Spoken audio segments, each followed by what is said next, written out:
Show. I am your host, Jeff Bowers, and we have a very special guest here today, as we have on Adam Petrus of Zebra Sports. There we go.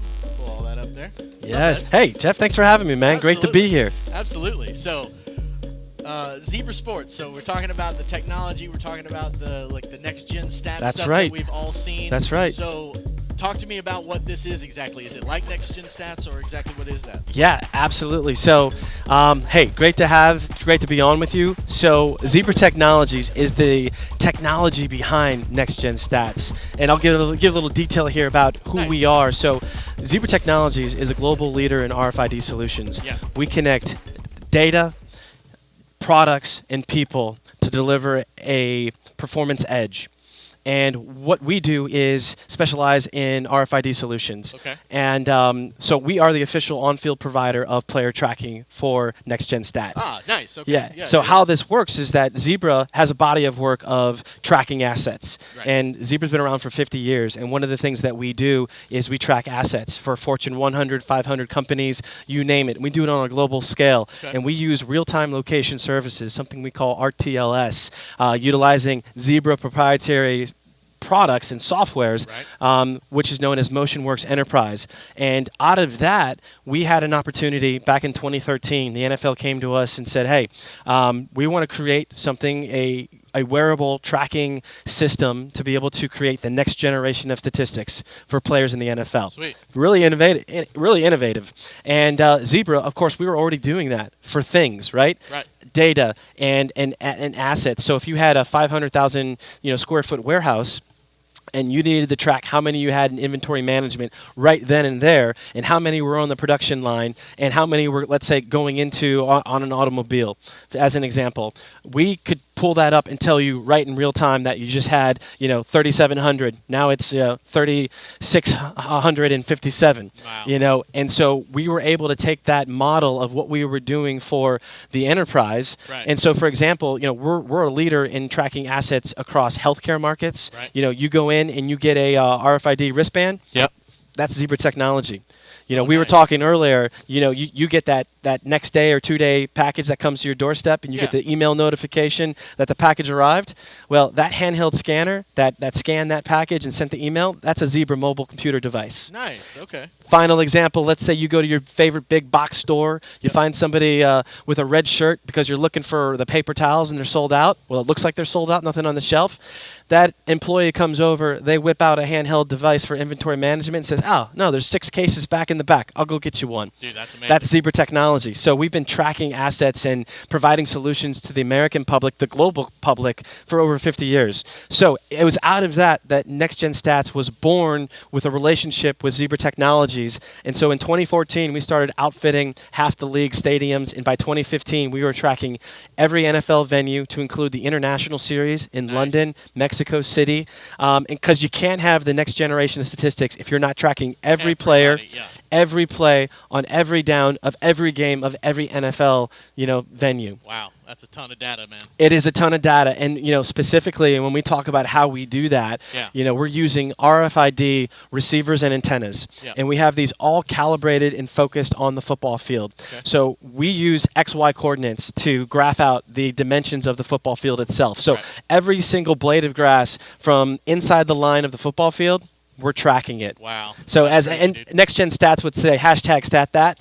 That's the sort of stuff that we're doing. Right. And it's a really sophisticated system. So we're talking about system engineers developing the system. We have, the installation has to be precise. The aiming of the receivers have to be positioned so that we have, overarching, concentric circles of coverage, so that when you have that 100-yard kickoff return, we're telling you that that individual ran, 21.78 miles per hour. And by the way, 100-yard TD, he actually ran 147 yards because he zigzagged back and forth. That's amazing. And we can tell you the amount of time it took to do that. So on one particular play in the NFL, there are over 200 data points that can be gleaned.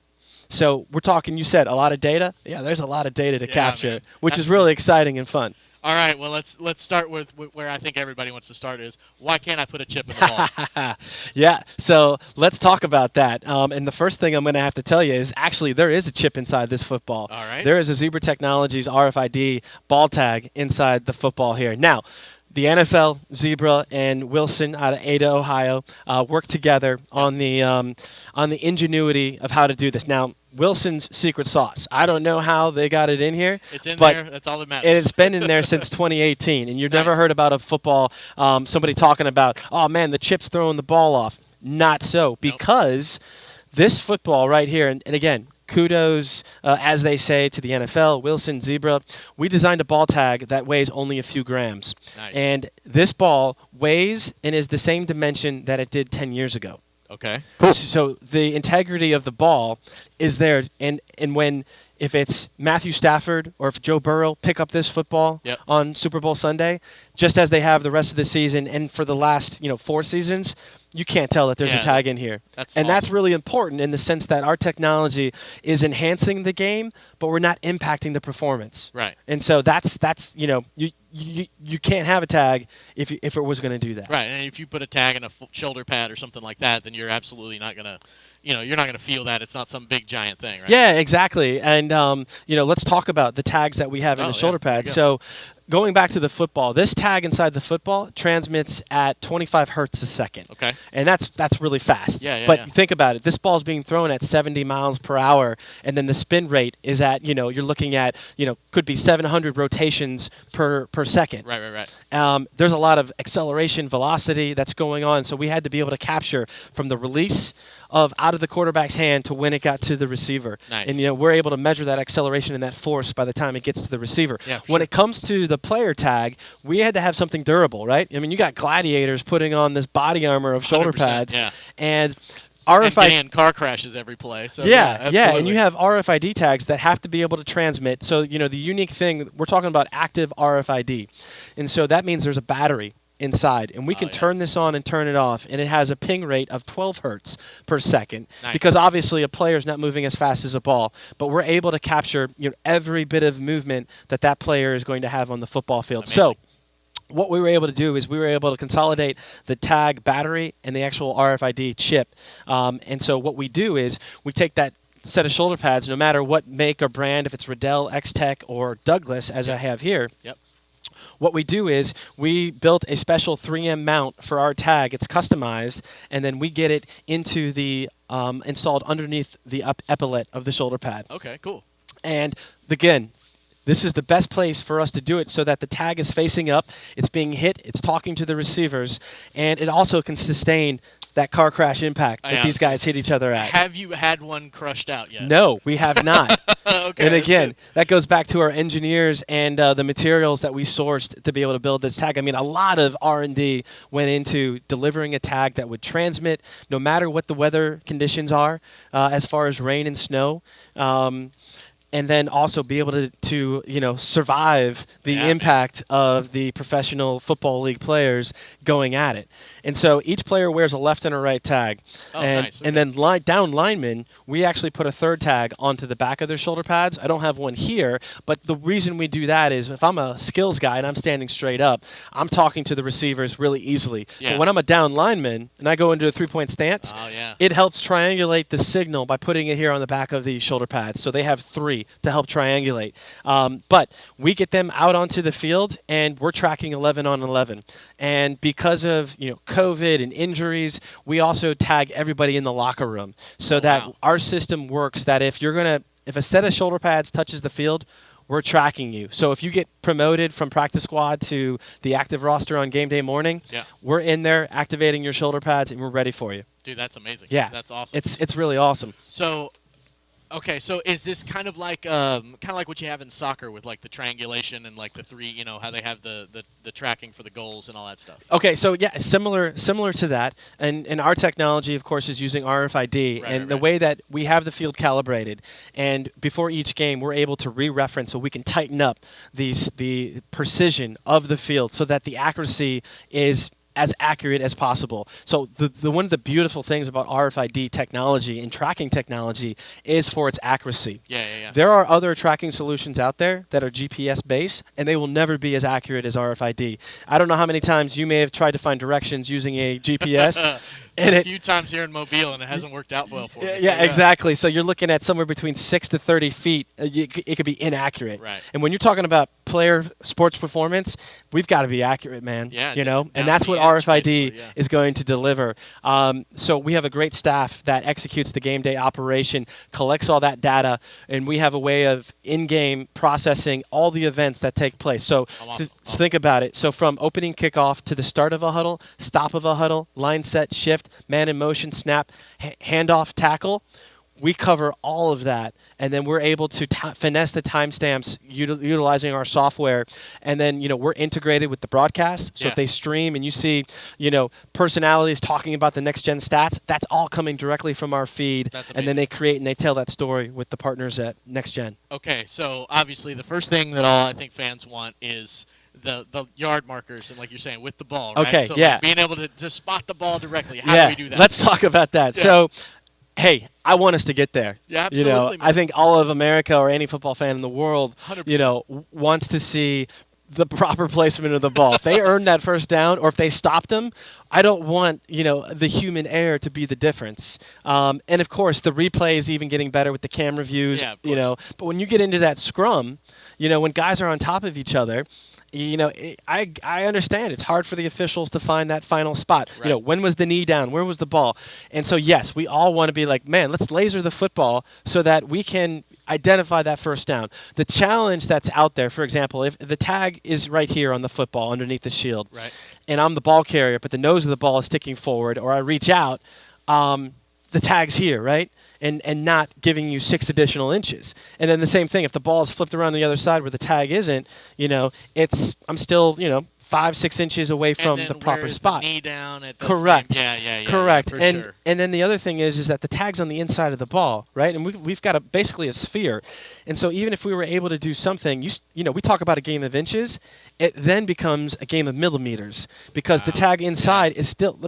The leather on this football is especially at the nose, is a couple millimeters you're thick. Getting down to the nitty gritty. So right? it's a real challenge, and I think we can all appreciate that we want it really bad. Yeah. But it's going to take some more research, development, testing to get the accuracy levels that we want. But I'm certainly hopeful that we can continue to embrace the technology and the innovation. But certainly, I'd love for the NFL or somebody to put a prize out there 100%. for somebody that can find the. And again, we got to respect the integrity of the game. We can't add weight to the football. Exactly. And we've got to be able to do it in a way that it works. Now, is it just in the game balls? Is it also in the special teams balls? Kicking balls as well. Okay. Yes. I was going to ask, and I'm sure kickers might be a little Yeah, tricky about so that, but that's cool. you and your followers may know that for every NFL game, the team prepares an official count of 24 footballs. Right. And then each team gets 3 kicking balls Right. for the punter and the kicker. And so those all get conditioned and marked up to their preference of how they like that ball to be kicked. So or deflated, depending on historical footnote. No. I'm wearing a Jets hat, so it's fine. Yeah, and I can tell you, Zebra has nothing to do with the inflation rate.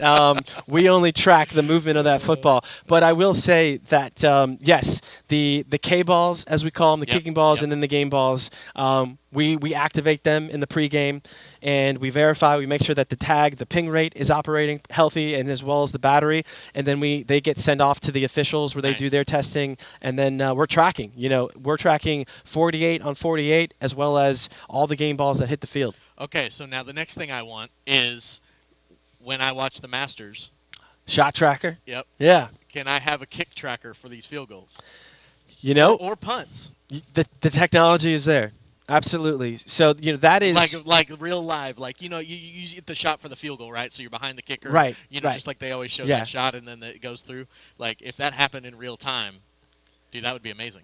It absolutely would, and so that really comes down to the NFL and a network decision to share those metrics because the data is captured, and I mean, I've seen it and they show like the next gen stats and they show the pass and Yes. it's 30 yards in the air, Exactly. blah blah blah, whatever, and all that stuff. But yeah, being able to do that on the live broadcast would be amazing. Hey, I'm right there with you, and I say, hey, send a tweet to Next Gen Stats Okay, and I'm hashtag them and say, hey, I know you do can this. do I it. need a Let's shot do tracker. it. Yes, get us to be the next shot tracker. Come up with a fun name for Show it. me when I hit the overhang in Jerry World. That's right. Yes. Yeah. Give us the punt hits metrics there. on that. Right. Yeah. Like, what kind of hang time would it have been if it didn't hit it? Exactly. Dude, Or how that'd be fast amazing. did the ball drop after it doinked That would be the amazing. Jerry World? So how much do you guys, obviously you've got the tie with the NFL and the next gen stats, so now is that translating to the broadcast and to Fox and all of that, or? Yeah, so the NFL makes agreements with the different various broadcasts, Right. and so they'll get integrated into our feed, and they'll be able to receive the data, and then they can create those overlays, utilizing sports motion television to man. create those fun pop-ups. But I think, when you look at how player tracking and next-gen stats is really changing the way that coaches, GMs, scouts, they look and analyze the game, as well as how the fans interact with the game. Yeah, I yeah. think so many of us are hungry for data analytics, and we're intrigued by the story that it tells. The fact that someone's running 22.5 miles per hour. I was about to say that when Tyreek Hill's going, Oh my gosh. Cheetah is 25 miles an hour, and you're just like, oh my gosh, You're- and scores that touchdown. Yeah, Yeah, absolutely. it's amazing, and their ability for acceleration, deacceleration, pick it back up again. Yeah. To see that story, I think we're just all fascinated with what the professional athlete can do. So it's creating the next generation of statistics, which tells some really cool stories. So I am hopeful that we'll continue to see the technology evolve. And like Absolutely. you said, kicking would be a great thing. To add that metric And to the broadcast. I think something like that, they've started to do like the Nickelodeon broadcast Yes, and something like that. yes. Like that would be a cool bit to add to something that's kind of a gimmick already anyway. Right. And bring those kids in there and let them be able to see it on the fly, and that type of thing. And again, it's a test market for you guys, so you can just kind of like, hey, let's see if this works, right? I'm with you, and I think what's also great too, and certainly like the Nickelodeon broadcast is awesome. And I have 2 daughters at home, but they all know about football, right? Daddy, right. make sure that football's a know. part of the fabric. 100%. However, they're going to go on to be whatever they want to be and enjoy the sports. But what I like to show them is, that science and technology, right? Football can be in technology like this is a great STEM, program of science, technology, education, and math, of being able to take a game that you maybe, you don't have to have played football to be passionate about it, right? We all know that as fans. Yeah. In coaching staffs, and sports science is a big field. And that's where data analytics comes into the place. So whatever your motivation is, if you want to help athletes be better, the field of sports science and data analytics is going to be an evolving field where you're looking at the data. And Jeff, I'm here to tell you that every NFL club has a director of sports science or sports performance. That is where the future is heading, in the sense that, we talk about there's 2 types of, coaches and GMs out there.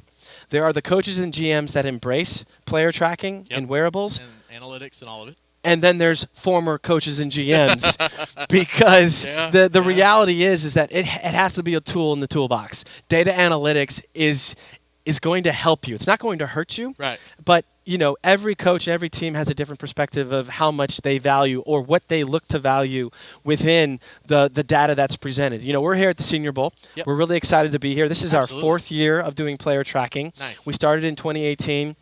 And we've evolved our relationship, and we've got a website for all the attendees, the fans, the agents, the coaches, the GMs, to get to, where we have highlighting all of the player tracking data for the American and the National League teams. Amazing. And we've seen some really awesome NFL numbers get pumped out. Yeah, what you got? Let me talk about Tariq Woolen from the American team. He's a defensive back from UTSA. Yep. On the first day of practice, this is a great story, but he popped up on our radar as the speed leader. He achieved a high speed of 22.45 miles per hour. That's booking it. Flying, right? Yeah. Well, guess what? He's a defensive back. You know what we see over time in the NFL? Typically the guys with the fastest speed are defensive backs. You know why that is? So they're chasing guys? Catch-up speed, baby. Yep, exactly. Yeah. Exactly. But, hey, we know that he can move. So I think, as a GM, a coach, a scout, you can't teach somebody to be fast, right? Right. Certainly you can work on some things, but when you got a fast twitch muscle, Yep. you're fast. What I can coach you on is to be a better, press defender. Right. A better man-to-man coverage to fight that off. But what I do know, too, is that if they do get a step on you, you've got some afterburners. That's got the guys to catch up, yeah. So if their body of work shows the fact that they're a good defender and they've got the skills and they're coachable, that speed like that's somebody on my board that I'm going to continue to watch this week. Okay, let's get super science nerdy here. So Okay. if I'm going with, I've obviously got the speed ratio part of this. Yeah. So now is there a way for me to calculate force based on, obviously, with the speed number? Now I'm going to be able to change, like, okay, he changes directions Yes. or he takes a hit. Yes. Can I should be able to calculate the Yes, force of that absolutely. hit based on what he is as a person and the momentum and all of that stuff. So you could calculate force, you could calculate, and obviously that could go into like health things like concussions. Oh, yeah, and that type of thing. absolutely. But also just the ability to also change direction. So it's not Correct. just a straight line miles per hour speed. Correct, yeah. So when we look at, for example, player tracking metrics, I just Yeah. wanted to pull some things up here. We're going to cover distance traveled. We're going to look at acceleration. We're going to look at deceleration. How Oh, fast nice. can they slow down? So, if it's route running, they need to de-accelerate and then accelerate because it's a busted play, Yeah. and you got to get back going. We look at that. We look at the proximity or the ability to create separation after Nice. 10 yards as a metric itself. Change of direction. How fast can I go from this way to come back Right. around, like the cheetah, right? Yeah. But love to pull up all his stuff, Oh, and he's got to be amongst the best down there. And then, of course, we're looking at the time on the field, too. Not only distance traveled per play, but per game, and then look at the amount of time spent on the field. And then we look at that. For a fatigue factor. Yeah, right? yeah. I mean, it's just like on Madden, the little fatigue bar Yes, goes down, and yeah. so you'd be able to track that in real time. That's Correct. pretty cool. And then workout load, right? Yeah. So something you were talking about, and something that we look at, and then let's talk about practice here in a little bit, in Yeah. the sense that Zebra has a practice solution that we provide to about a third of the NFL clubs. We are the official on-field player provider of player tracking, and then we also utilize the same technology Yep. for the clubs. And so we have a third of the clubs use our practice solution, and there's a lot of advantages to doing that. But we have a live dashboard, and so we can allow teams to monitor the workouts in practice. So they're looking at their speed, they're looking at the percentage of max acceleration is sustained, they're looking at a threshold. Yeah. For example, I only want you to hit 75% of your max speed today in practice 5 times. And they're going to monitor that. They're going to Wow. count it. And if he hasn't achieved it, they're going to talk to him saying, look, on this route, I want you to go 75%.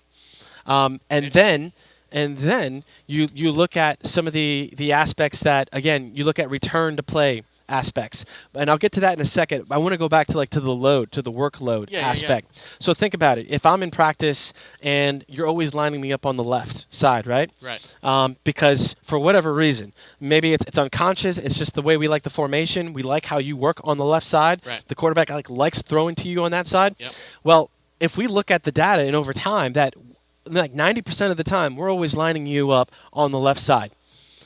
What starts to happen? Whenever I run a route, what do I have to do? I have to plant on my left foot. Repeat it, and yeah. Correct. So what does that potentially lead to? Yeah. ACL, lower extremity, calf, ankle, hamstring, bursa sac, hips. The 100%. propensity for injury becomes more when you start overloading the workouts to one side of the body. Repetitive motion injuries, yeah. Correct. So that's why it makes sense to make sure that you're balancing the load onto, especially the legs, balanced across left and right. Fascinating, man. That's cool. Yeah.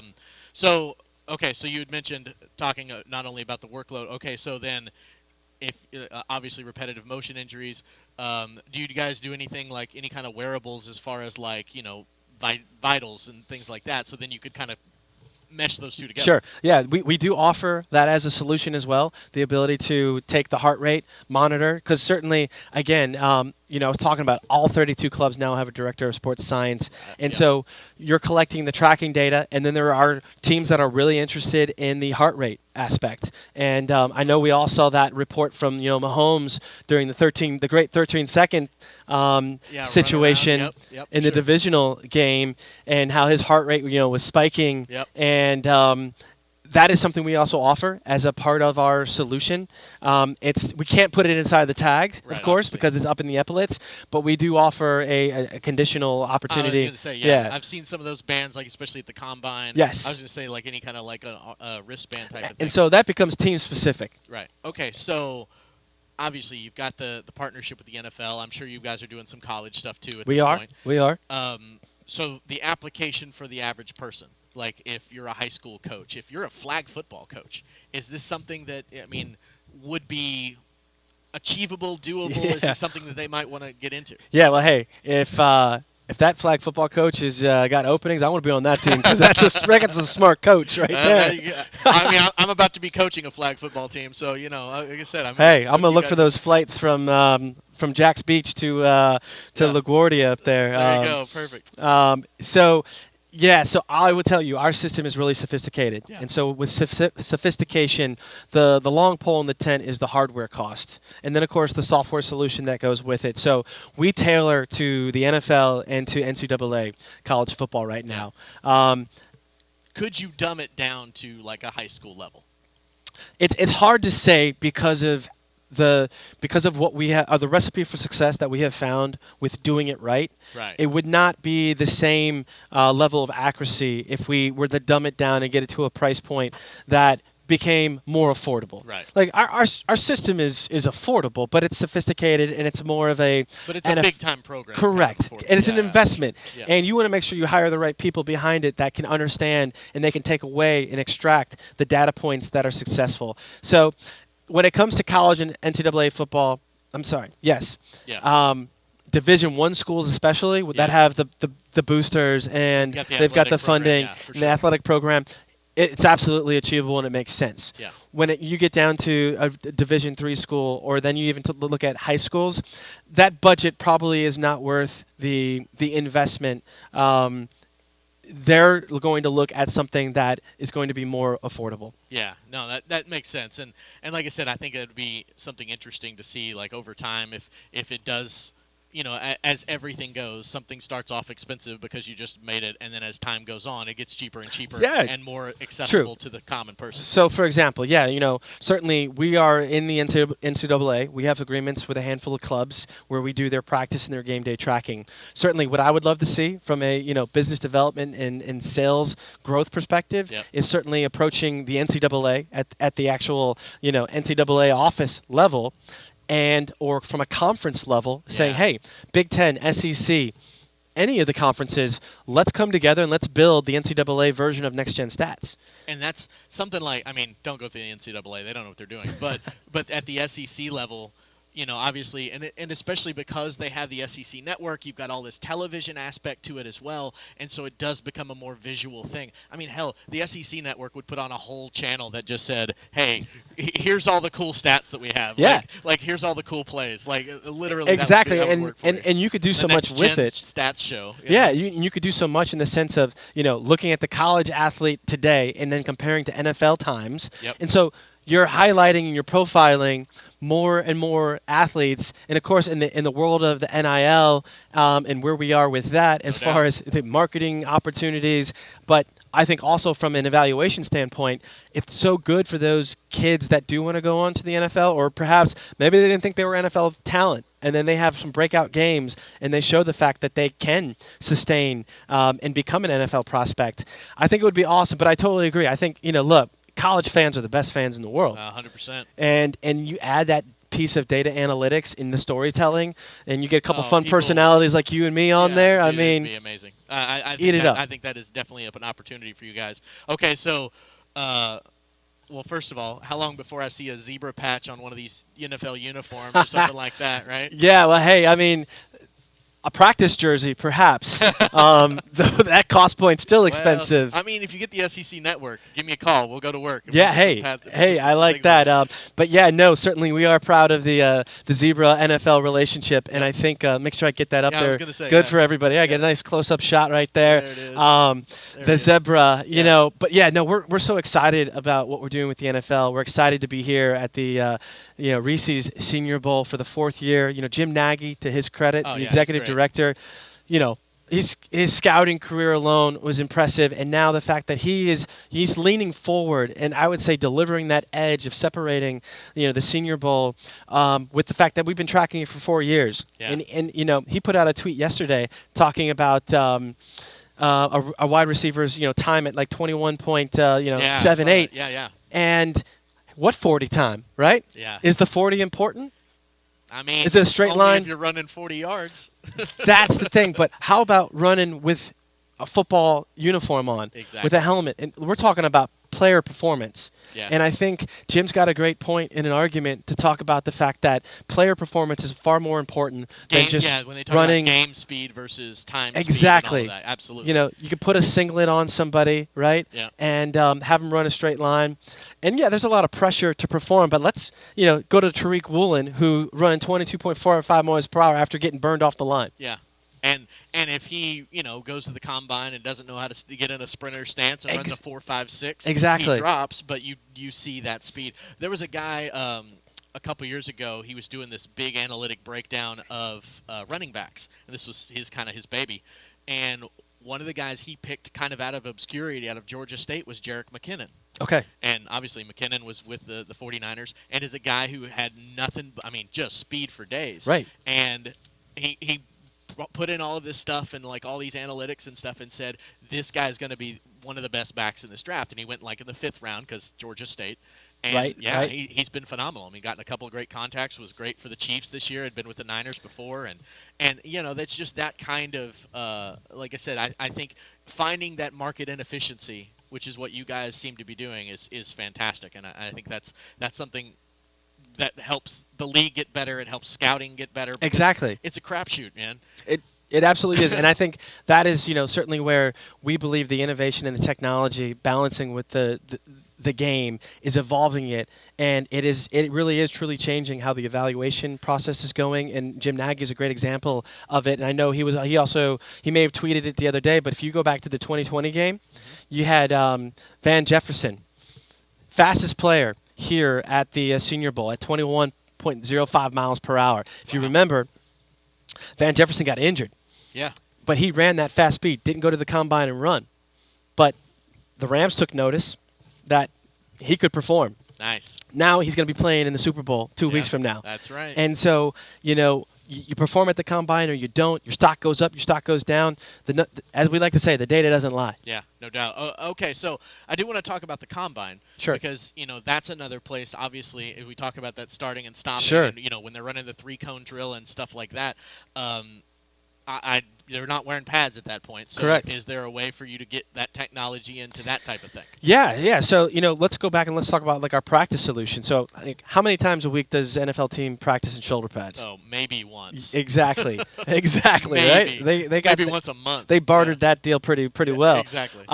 So we have our system that these tags actually will go into the jerseys. We've procured pouches that get sewn into the jersey. Nice. We put these tags in, and these are laundry proof. So once they're into the pouches, they're not falling out. Perfect. And equipment staffs love that. Their sports performance folk love that.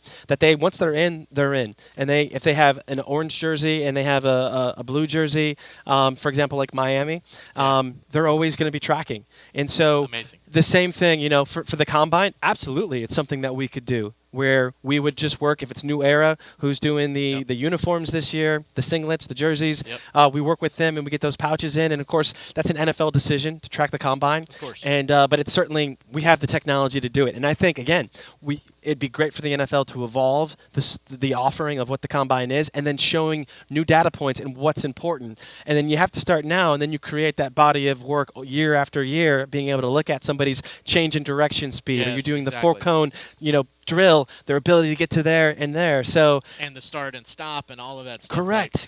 And like even when they're doing the gauntlet and they're running back and forth, like you'd be able to see like the actual line that they took in a top-down view. Yeah. I think there's a ton of possibilities there because now, obviously with COVID too, but it feels like scouts are even separated more. Like even here at the Senior Bowl this year, it wasn't the old school where the guys walk out of their hotel room and they've got 4 scouts, trailing Yeah. them the whole way. Now it's much more formal and all of that. And so all of these scouts have been taken a step back. So now if we can fill that gap, again, the market inefficiency with the numbers, Right. then I think there's a lot that can be, analyzed and broken down from that. I love that. I think there's a Great. tremendous amount to be able to capture and to make sound decision making off of. Absolutely. Okay, Adam, now I have to ask questions about you, Okay.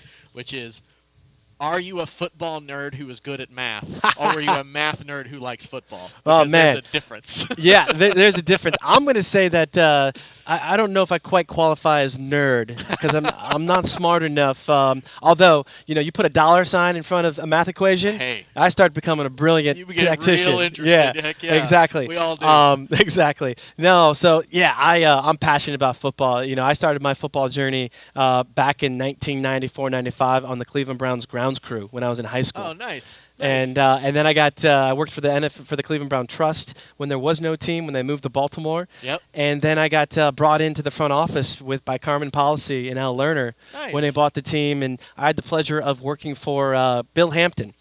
Bill Hampton Sr. was a longtime equipment manager for the Jets for 50 years. Yeah. And Billy Hampton and Roger Goodell grew up together in the equipment room. Goodell was the intern too. Yes, correct. And so Billy Hampton was my godfather, and his brother is now the head equipment manager at the Washington Commanders. Commanders. Interesting name.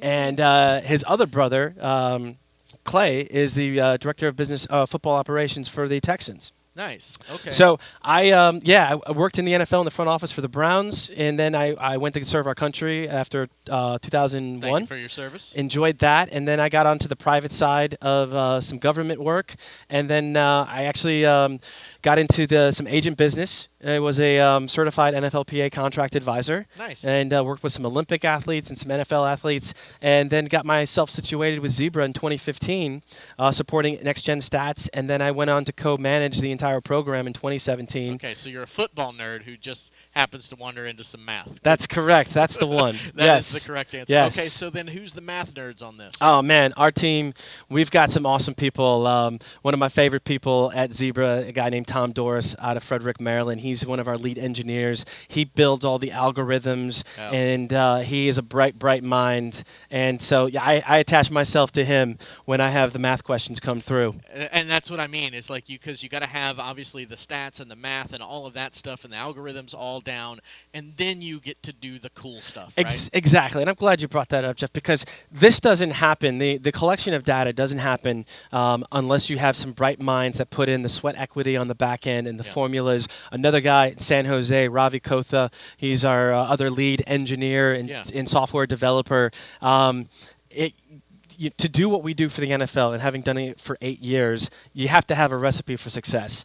And part of that is we have all the right people. And then I've got to give a shout out to all of our local seasonal employees that work every NFL game. We're 1 o'clock kick on the East Coast. They're showing up at 7 a.m. in the morning to get into the locker rooms, masked up, activating every single set of shoulder pads. We activate tags on the officials. We go out, we calibrate the field at Green Bay when it's 3 below. Oof. And we have just awesome people, and that's how we deliver. I always tell them we're looking for flawless execution. Yeah. And that's what they do week in and week out. And we've been doing that since 2014. I think Christian and I, we looked at the numbers. We have put 3,000 tags every season into shoulder pads. We've tracked over 4,300 NFL football games since 2014, and we haven't missed a beat. Wow, that's amazing. And so you got a staff at every stadium, kind of ready to go. Correct. That's amazing. And like you say, because I think there comes a point in every business venture that is the jump point, right? It's the point when you take the leap of faith and going from the, hey, we're a small little thing and this is kind of cool what we do, and then, oh, now we have some like cool bigger name clients, and then it becomes the jump point of now these bigger name clients rely on us. Yes. And they expect us to show up with it. And at that point, the pressure turns from we're doing cool stuff for you to, oh crap, we got to do this and we have to deliver.